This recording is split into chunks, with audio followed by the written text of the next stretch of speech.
Welcome back to the Audio Academy podcast. I'm your host, Georgie Jameson, and this week we launch our Aiir Audio Academy 30 Under 30 scheme for 2026, which is our annual list of the ones to watch. 30 people under the age of 30 who we think will lead our industry into a bright and bold future. I thought I'd catch up with a couple of previous 30 Under 30 alumni who have gone on to do great things with their careers. Soon we'll meet freelance podcast producer Leanne Alie, but first I chatted with Darby Dorras from the class of 2019. Back then he was editor and executive producer at Something Else, and now he's chief content officer at Platform Media. I asked Darby what initially being chosen as a 30 Under 30 did for his career.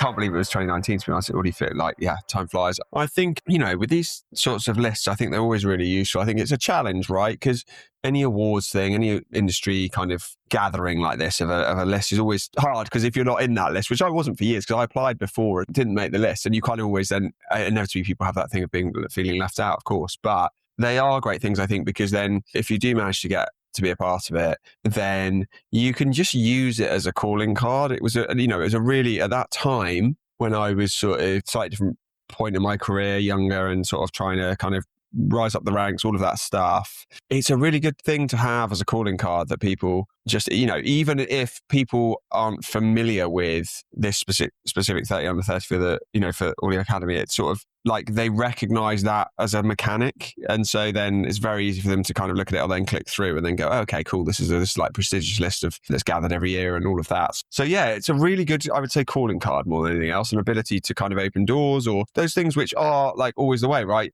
CV boosters, they're things that when you win an award or you're nominated for an award or all of those things, it does help. If you're sending in an application to something or trying to open a door, it helps you stand out. And we at Platform put people in for it, I'm sure we will this time as well. For that very reason, it's like often there's some really brilliant young people in the business who it gives them something to use as a tool in their own career progression. How many times did you apply before you got in?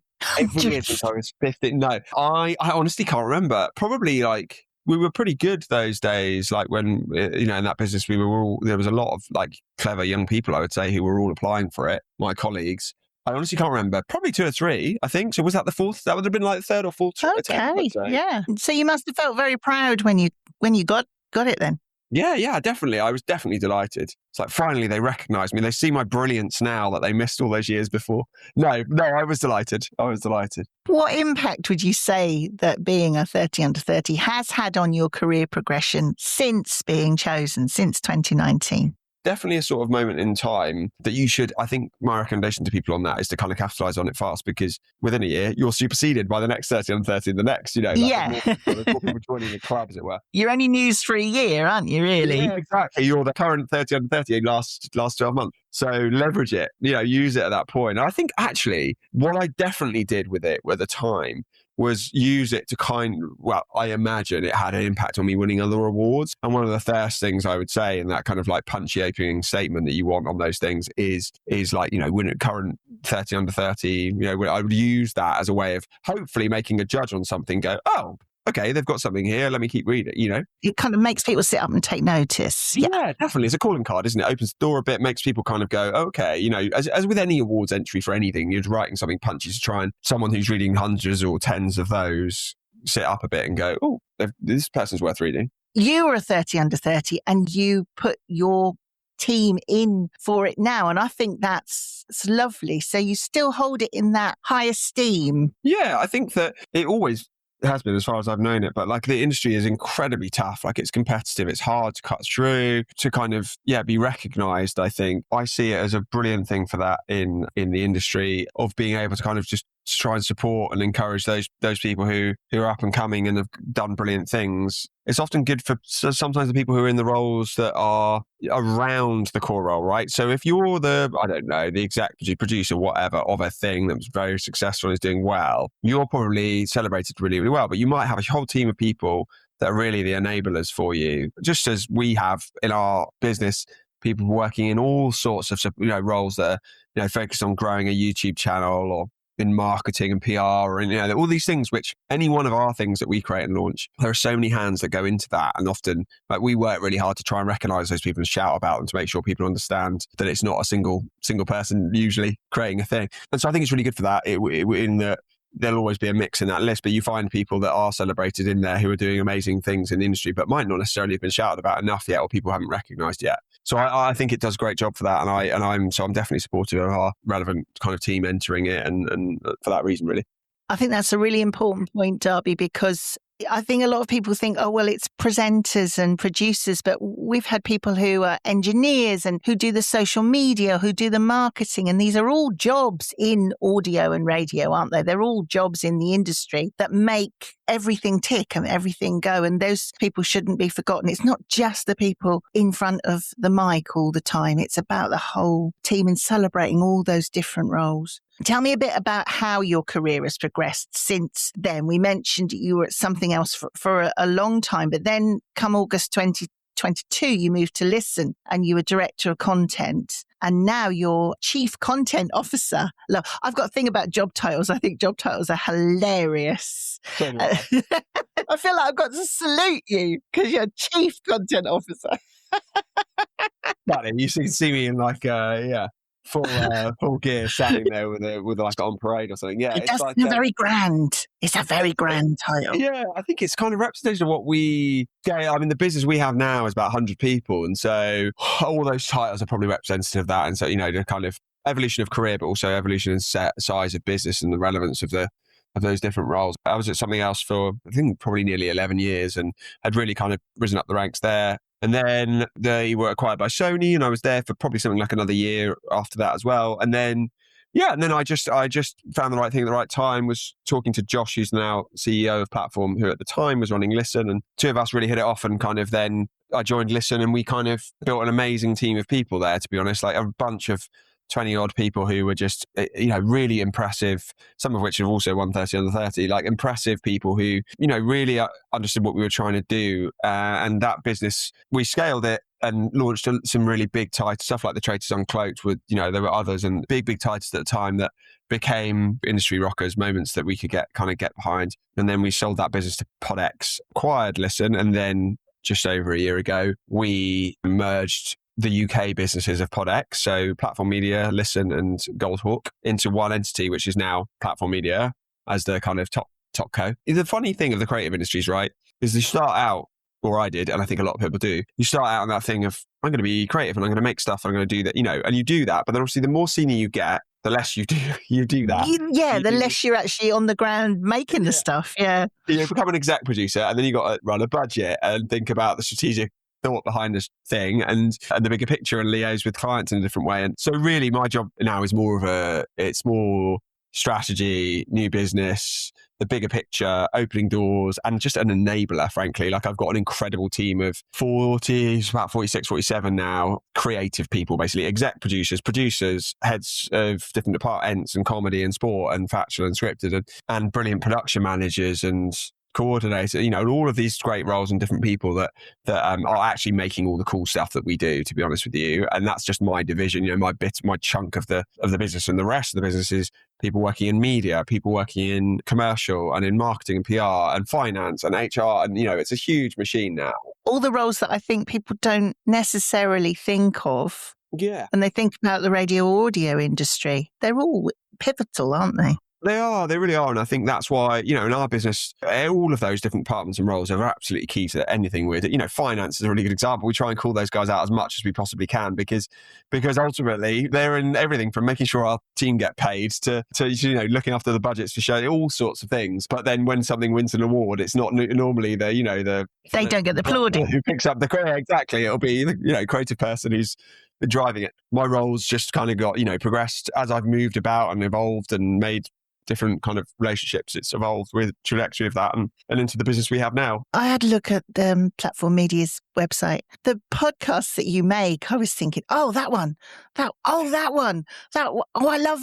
Oh, I know, I follow that one. Or I would listen to that. I mean, just so many big names wanging on. Traitors Uncloaked, you mentioned. The Rivals official podcast. Huge at the moment. Hanging Out with Ant and Dec. Joe Marler, who I adore titting about with French and Saunders, which is, from Ashranganathan, just the name. I just wrote a list here, but I mean, I could go on and on. Massive, massive podcasts. Yeah, I think it's that thing which, I think 30 under 30 can help give you, right? Which is that everyone has their imposter syndrome, and you need that confidence to kind of to go out and to put yourself out there, basically to push. And I think that I've always definitely tried to find people in our teams to apply for 30 on 30 who might not put themselves forward, but they should be because they're brilliant, kind of thing. You kind of go, why don't you do this? Or we'll help you do this. Or you know what, this exec is going to give you a hand, making sure you kind of really hone a brilliant write-up or whatever it might be. So probably was one of the things that people need, which is to sort of like encourage them to put themselves out there, really. And that is kind of at the heart of a lot of like the wins that we've had, which connects to the talent and the shows that you're talking about, which are now is easier because we've got a huge slate of very big things, right? Yeah. So the more you have that, the easier it gets, right? Talent attracts talent, doesn't it? Yeah. I mean, it's exactly. Yeah. You see the names and you want to go and work with you. Yeah. Well, that's it. It's that thing of like, to your point, if you've seen those shows out there and you're like, oh, you guys are behind that thing that I love, even if you only love one of those, it's all relevant. And for having the confidence to just go, why aren't we working with this person? Why aren't we in the room with that? Why don't we, let's make things happen. I certainly did anyway. Early on in my career, you have to figure out that like, oh no, I'm probably good enough to do that. Oh, I might be good enough to do this. I'm going to, just push yourself. Being uncomfortable is good. Ultimately, you're kind of like, oh, I can learn something here. Now is a lot of people in the business who are like that, I think, which is like, they're all very complimentary. Lots of people from different walks of life and skill sets and stuff. So some of those people will come from like traditional audio and radio backgrounds over the years, but actually loads of the team don't at all. And they're coming at it from a very like a creator perspective, or as a YouTube expert, or someone who's worked in marketing and PR and then pivoted into podcasts, or, all of these things are relevant and they make for the really fun, creative environments because everyone feels like they're learning every day because you're sat next to someone who does something wildly different to what you do. And then you learn from them, So it's good. All of that stuff is about just pushing yourself outside the box, isn't it? Which is good. Finally, Darby, and thank you. It's been lovely talking to you. What would you say to anyone thinking of applying or nominating someone for this year's 30 under 30? Definitely do it, I think. I think the nomination thing as well being key, right? Which is that, especially those who are running businesses, you will have people in your team so you can encourage to put forward. And I think it's really good to do that. But also, hopefully, anyone listening to this who's sort of thinking like, oh, should I apply or not? I don't know if I get it, all of that stuff. Just give it a go. There's no harm. You don't publish the 30 under 30 and simultaneously the list of, 2,000 or whatever it might be or more that have applied and not got it. It's like there's no harm in doing it and putting yourself forward, and probably you'll learn something. And just actually by applying for different sorts of nominations and awards and things, I think the more of that you do, the better you get at it anyway. Even if you put it in, you don't win this year, you might win next year, all that stuff. Well, you're testament to that, aren't you? I mean, you tried, like you say, 3 or 4 times. When you get that no and rejection, just keep going back again. I definitely believe in that believe in it for ideas as well, like creative ideas. If you really believe in something, you put it forward, you can't get it away the first 4 times. Try again on the 5th. That's part of it. And it's the same here. It's like, it's a competitive industry, but you learn stuff. So give it a go, really.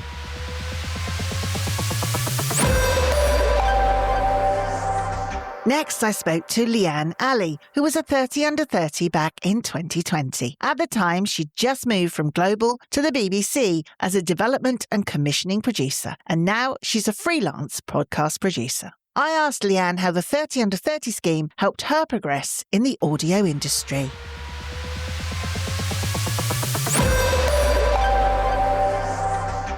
I would say that being part of 30 under 30 connected me to like a really great network of not only the 30 under 30 cohort that I was with, but all the alumni and all the people that come after it as well. And it's really great to kind of see everyone who has come through the program and has gone on to be really successful in their careers in the audio industry. So I think being part of that network has been really great. And how did it feel having it on your CV, especially as you were changing from Global to BBC at the time? Yeah, I mean, I was really proud to put it on my CV. And I remember my manager at the time endorsed me and she was really encouraging of the whole process, which is really, really great. I did really get recognised within the BBC. It's something that's really recognised within kind of like some of the senior stakeholders, and it kind of just puts you on the map. It's good to be able to call to something like that really makes you stand out and show that you're really good at what you do. Yeah, it's a kind of badge of honour, isn't it?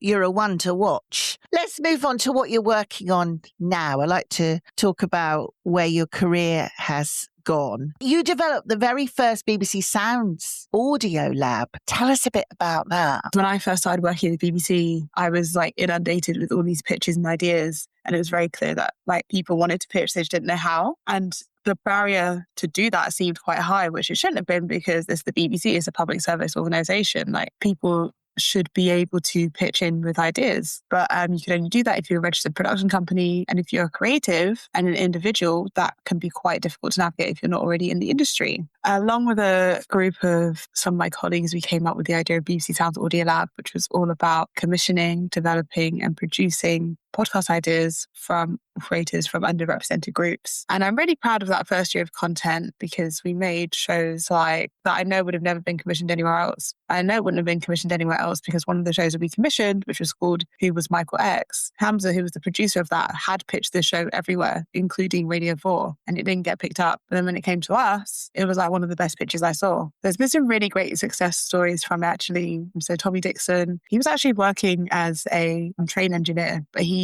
loved podcasting, loved being creative. So he kind of took a risk, came onto Audio Lab, did the program, and now he works at the BBC full time. I also want to shout out to Adam Smith, who was also one of my first year creators on Audio Lab. He did the show, The Film We Can't See. Since then, he started his own production company called Art Now with his colleague Tash Walker, which I'm an advisor for. And they create content that kind of tells the stories of queer life. So there's been some really brilliant success stories that have come out of Audio Lab. As a freelancer, what are you working on now? It's so interesting kind of how this industry moves and shakes because I thought my dream job was running my own production company, which I did do for a time. I did that within an agency, but it was extremely challenging because the scope of the industry has changed so much. It's really difficult now to launch podcasts from scratch, build audiences. It's not impossible, but it takes a lot of time. I think a lot of organizations don't realize the time, money, and resources it actually takes to do these things properly. So for that reason, that opportunity didn't work out, but I'm now independent. So I'm working on a female-led show for BBC Studios, which I'm really excited about, which is coming out late this summer. I worked on an independent documentary about the history of Black British TV, interviewed some of like